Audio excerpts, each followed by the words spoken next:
अत्यंत भीषण आणि दुःखदायक घटना जालन्यामध्ये समृद्धी महामार्गावर या ठिकाणी घडलेली. खरं तर आता निश्चित अजून नाही किती त्यामध्ये डेट झाले, परंतु 6चा आकडा तरी आम्ही पाहिल्यानंतर कळाला. 6-7 लोक जखमी आहेत.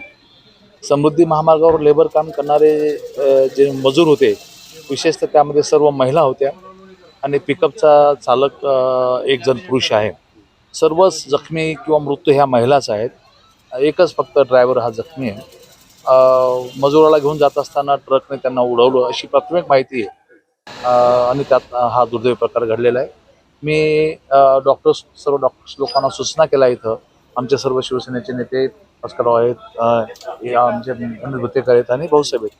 आम्ही सर्व या ठिकाणी आलो आणि डॉक्टरला सूचना केल्या की अजून काही बाहेरून डॉक्टर बोलवायचे का, ब्लड लागतं का, सर्वांना रेफर करायचे का. परंतु पर्याप्त सर्व व्यवस्था या ठिकाणी आहे. ती जी काही मेडिकल फॅसिलिटी लागेल ती फॅसिलिटी देण्याच्या संदर्भात सूचना आम्ही या ठिकाणी केलेल्या आहे. मीनवाईल या दरम्यान MSIDCचे प्रमुख माननीय गायकवाड साहेब यांच्याशी मी बोललो आणि या सर्व मृत लोकांना हे आपल्या मार्गावरती काम करणारे लोक होते, त्यांना आपण मदत केली पाहिजे. गायकवाड साहेबांनी मदत करू अशा प्रकारचा शब्द मला दिलेला आहे.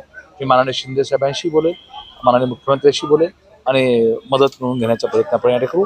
पण ही अत्यंत दुर्दैवी घटना आहे, वाईट घटना आहे. अशा पद्धतीनं मजुराचा पोटासाठी काम करणाऱ्या मजुराचा अशा पद्धतीनं मृत्यू